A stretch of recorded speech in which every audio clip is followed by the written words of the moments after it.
बोलिए दुर्गा माता की जय। हम पढ़ रहे हैं दुर्गा सप्तशती और दुर्गा सप्तशती में हम पढ़ने जा रहे हैं 10वां अध्याय, जिसमें है शुंभ का वध।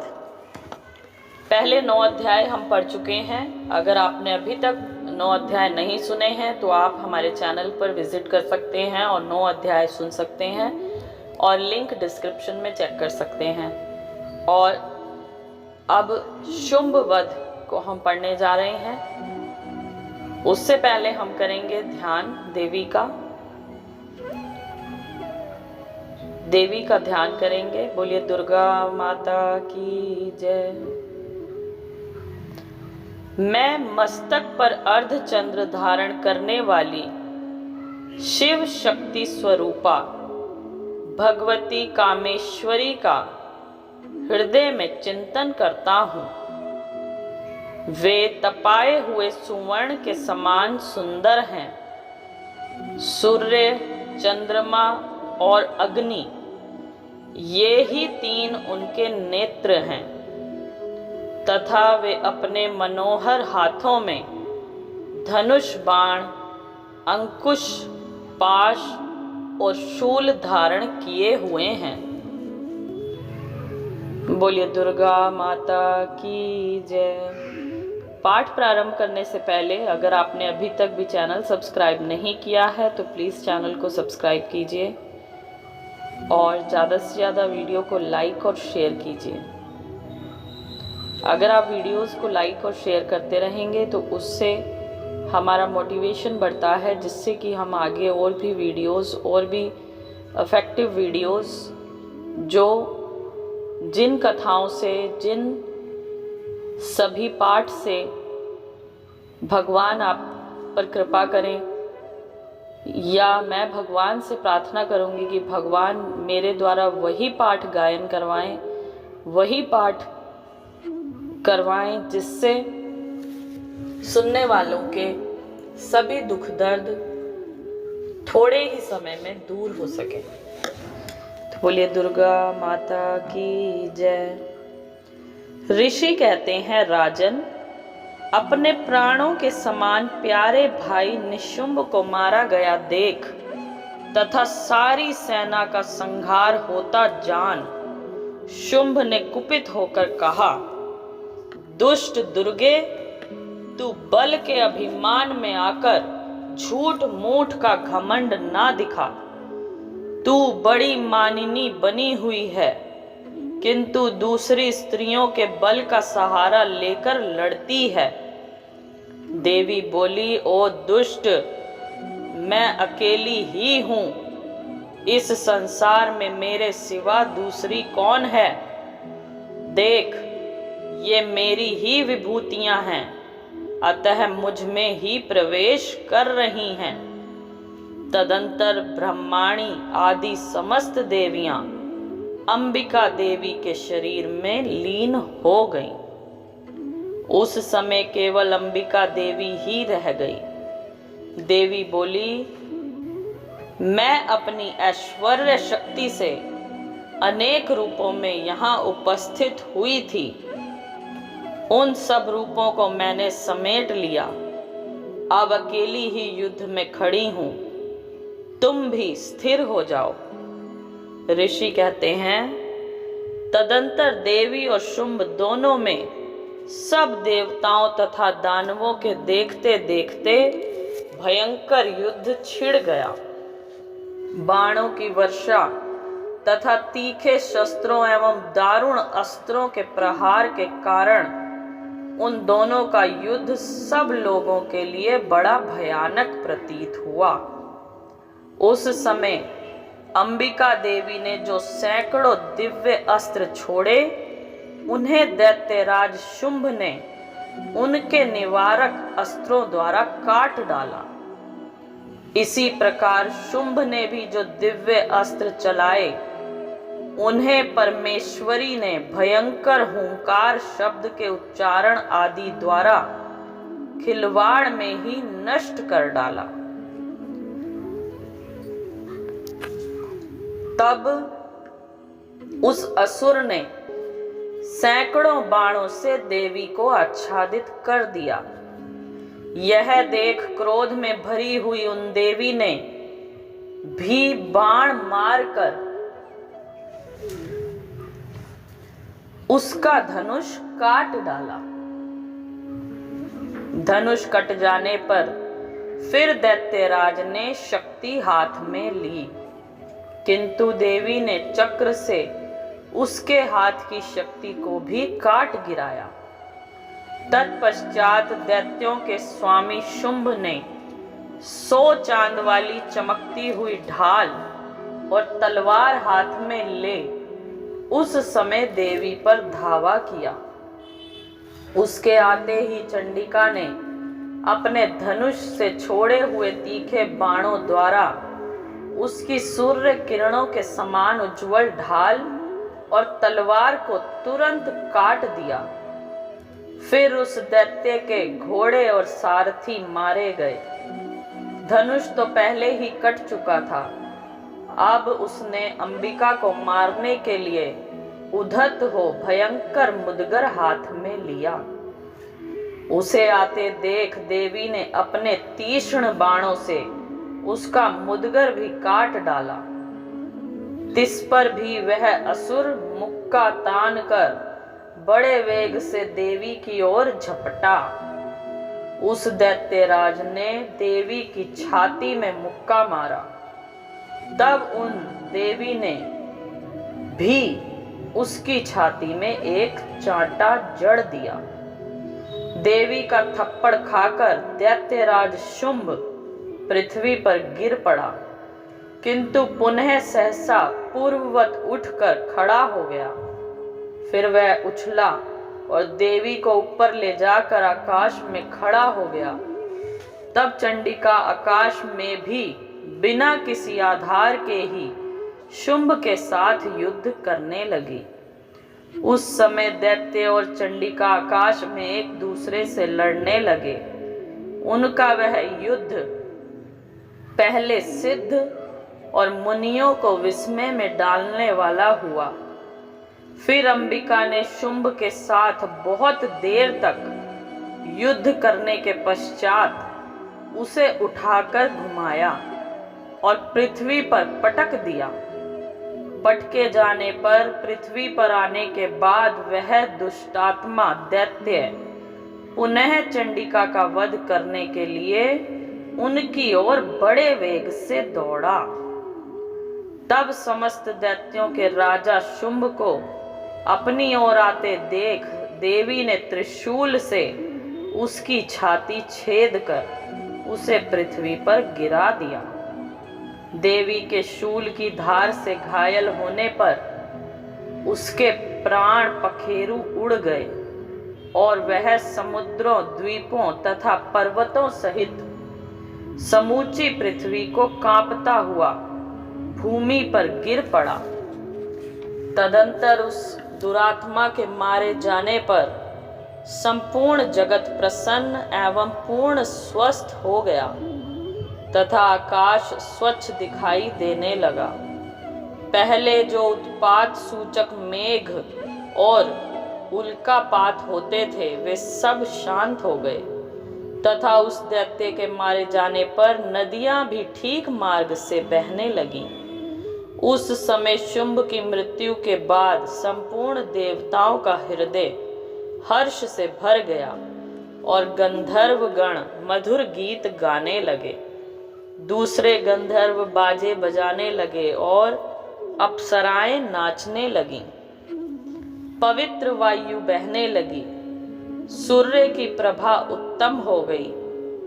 अग्निशाला की बुझी हुई आग अपने आप प्रज्वलित हो उठी तथा संपूर्ण दिशाओं के भयंकर शब्द शांत हो गए।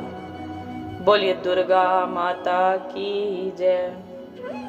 इस प्रकार श्री मार्कंडेय पुराण में सर्वाणिक मनवंतर की कथा के अंतर्गत देवी महात्म्य में शुंभ वध नामक 10वां अध्याय पूरा हुआ। बोलिए दुर्गा माता की जय। बोलिए दुर्गा माता की जय। अब हम पढ़ेंगे 11वां अध्याय। 11वें अध्याय में देवताओं द्वारा देवी की स्तुति तथा देवी द्वारा देवताओं को वरदान दिया गया है, उसे हम पढ़ेंगे। पढ़ने से पहले करेंगे देवी का ध्यान। मैं भुवनेश्वरी देवी का ध्यान करता हूँ। उनके श्री अंगों की आभा प्रभात काल के सूर्य के समान है और मस्तक पर चंद्रमा का मुकुट है। वे उभरे हुए स्तनों और 3 नेत्रों से युक्त हैं। उनके मुख पर मुस्कान की छटा छाई रहती है और हाथों में वर्द, अंकुश, पाश एवं अभय मुद्रा शोभा पा रहे हैं। बोलिए दुर्गा माता की जय। ऋषि कहते हैं देवी के द्वारा वहां महादैत्यपति शुंभ के मारे जाने पर इंद्र आदि देवता अग्नि को आगे करके उन कात्यायनी देवी की स्तुति करने लगे। उस समय अभीष्ट की प्राप्ति होने से उनके मुख कमल दमक उठे थे और उनके प्रकाश से दिशाएं भी जगमगा उठी थीं। देवता बोले, शरणागत की पीड़ा दूर करने वाली देवी हम पर प्रसन्न हो। संपूर्ण जगत की माता प्रसन्न हो। विश्वेश्वरी, विश्व की रक्षा करो देवी, तुम ही चराचर जगत की अधीश्वरी हो। तुम इस जगत का एकमात्र आधार हो, क्योंकि पृथ्वी रूप में तुम्हारी ही स्थिति है। देवी, तुम्हारा पराक्रम अलंघनीय है। तुम ही जल रूप में स्थित होकर संपूर्ण जगत को तृप्त करती हो। तुम अनंत बल संपन्न वैष्णवी शक्ति हो। इस विश्व की कारणभूता परामाया हो। देवी, तुमने इस समस्त जगत को मोहित कर रखा है। तुम ही प्रसन्न होने पर इस पृथ्वी पर मोक्ष की प्राप्ति कराती हो। देवी, संपूर्ण विद्याएं तुम्हारे ही भिन्न भिन्न स्वरूप हैं। जगत में जितनी स्त्रियां हैं वे सब तुम्हारी ही मूर्तियां हैं। जगदम्बा, एकमात्र तुमने ही इस विश्व को व्याप्त कर रखा है। तुम्हारी स्तुति क्या हो सकती है? तुम तो सत्वन करने योग्य पदार्थों से परे एवं परावाणी हो। जब तुम सर्वस्वरूपा देवी स्वर्ग तथा मोक्ष प्रदान करने वाली हो, तब इसी रूप में तुम्हारी स्तुति हो गई। तुम्हारी स्तुति के लिए इससे अच्छी उक्तियां और क्या हो सकती हैं? बुद्धि रूप से सब लोगों के हृदय में विराजमान रहने वाली तथा स्वर्ग एवं मोक्ष प्रदान करने वाली नारायणी देवी, तुम्हें नमस्कार है। कला, काष्ठा आदि के रूप से क्रमशः परिणाम अवस्था परिवर्तन की ओर ले जाने वाली तथा विश्व का उपसंहार करने में समर्थ नारायणी, तुम्हें नमस्कार है। नारायणी, तुम सब प्रकार का मंगल प्रदान करने वाली मंगलमयी हो। कल्याणदायिनी शिवा हो। सब पुरुषार्थों को सिद्ध करने वाली शरणागत वत्सला, 3 नेत्रों वाली एवं गौरी हो, तुम्हें नमस्कार है। तुम सृष्टि पालन और संहार की शक्ति भूता सनातनी देवी, गुणों का आधार तथा सर्व गुणमयी हो। नारायणी, तुम्हें नमस्कार है। शरण में आए हुए दीनों एवं पीड़ितों की रक्षा में संलग्न रहने वाली तथा सबकी पीड़ा दूर करने वाली नारायणी देवी, तुम्हें नमस्कार है। नारायणी, तुम ब्रह्माणी का रूप धारण करके हंसों से जुते हुए विमान पर बैठती तथा कुश मिश्रित जल छिड़कती रहती हो, तुम्हें नमस्कार है। माहेश्वरी रूप से त्रिशूल, चंद्रमा और सर्प को धारण करने वाली तथा महान वृषभ की पीठ पर बैठने वाली नारायणी देवी, तुम्हें नमस्कार है। मोरों और मुर्गों से घिरी रहने वाली तथा महाशक्ति धारण करने वाली कुमारी रूप धारिणी निष्पाप्य नारायणी, तुम्हें नमस्कार है। शंख, चक्र, गदा और शांग धनुष रूप उत्तम आयुधों को धारण करने वाली वैष्णवी शक्ति रूपा नारायणी, तुम प्रसन्न हो, तुम्हें नमस्कार है। हाथ में भयानक महाचक्र लिए और दाढ़ों पर धरती को उठाए वाराही रूप धारिणी कल्याणमयी नारायणी, तुम्हें नमस्कार है। भयंकर नरसिंह रूप से दैत्यों के वध के लिए उद्योग करने वाली तथा त्रिभुवन की रक्षा में संलग्न रहने वाली नारायणी, तुम्हें नमस्कार है। मस्तक पर किरीट और हाथ में महावज्र धारण करने वाली, सहस्त्र नेत्रों के कारण उद्दीप्त दिखाई देने वाली और वृतासुर के प्राणों का अपहरण करने वाली इंद्र शक्ति रूपा नारायणी देवी, तुम्हें नमस्कार है। शिवदूती रूप से दैत्यों की महती सेना का संहार करने वाली, भयंकर रूप धारण तथा विकट गर्जना करने वाली नारायणी, तुम्हें नमस्कार है।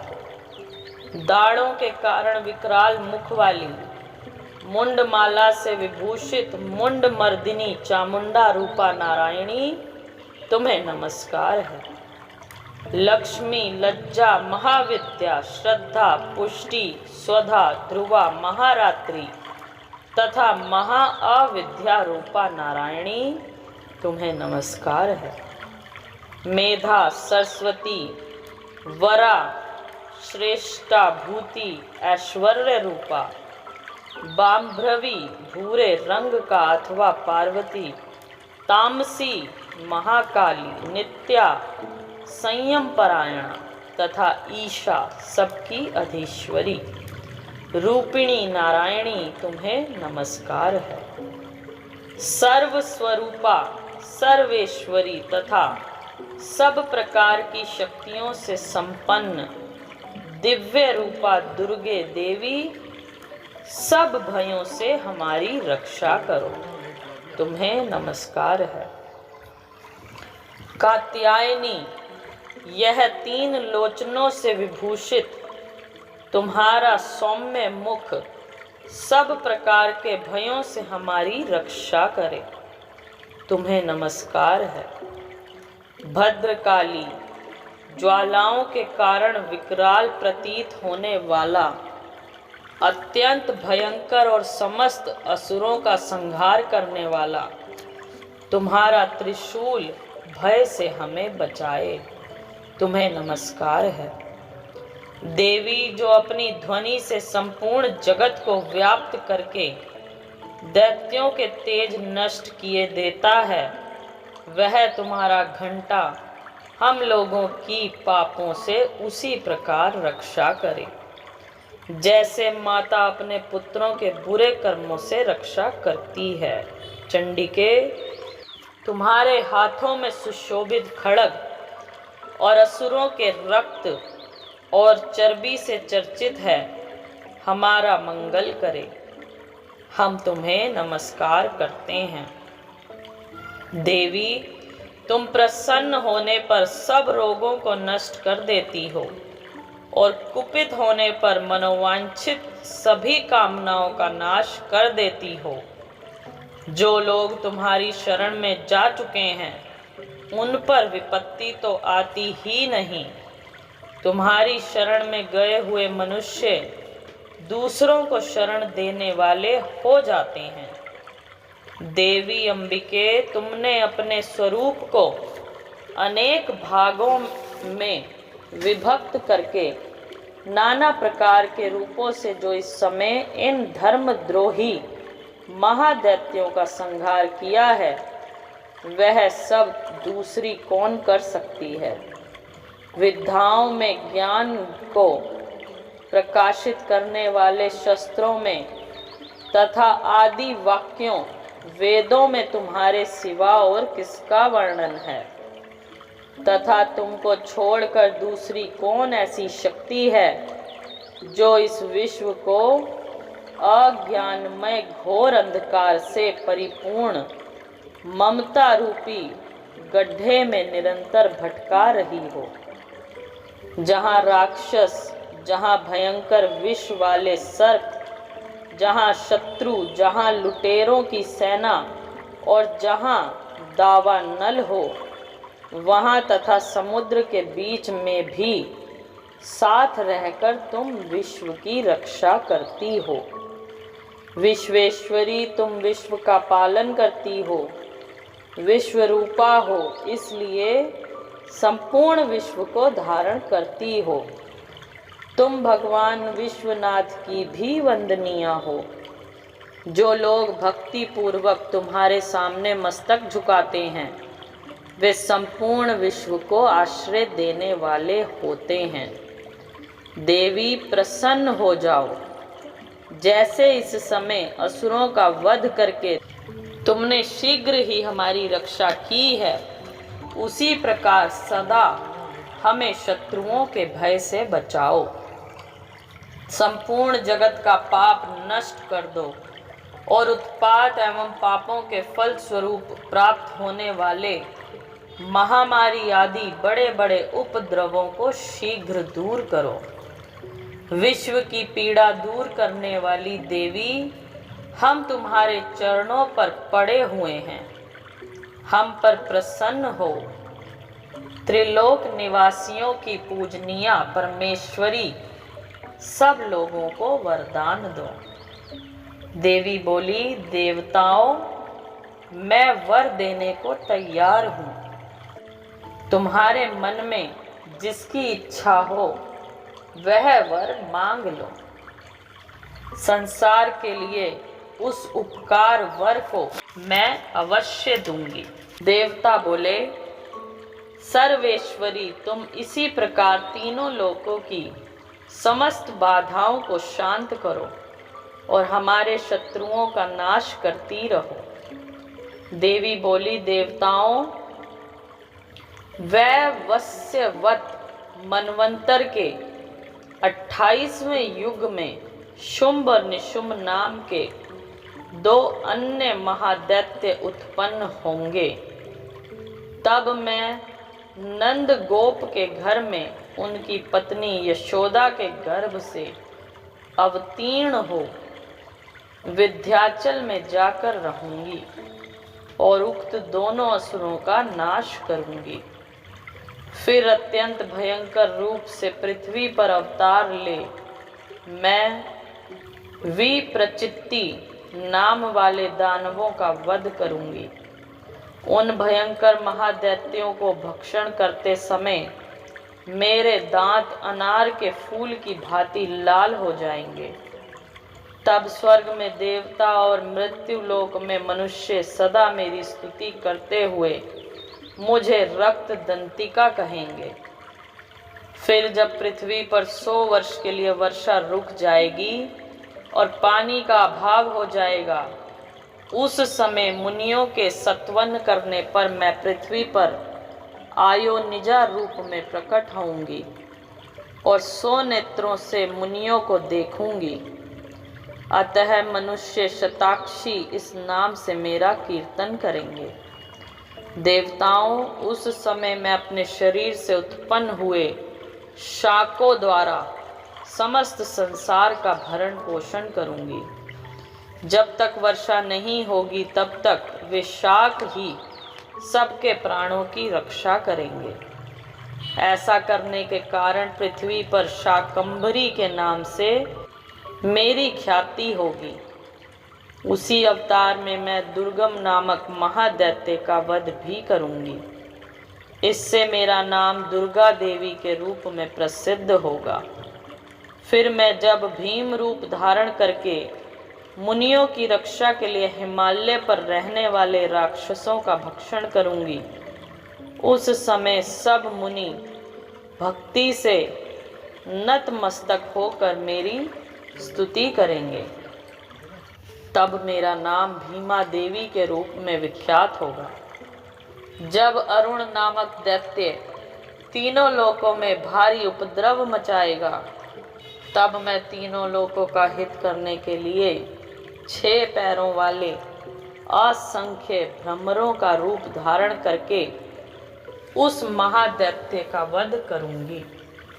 उस समय सब लोग भ्रामरी के नाम से चारों ओर मेरी स्तुति करेंगे।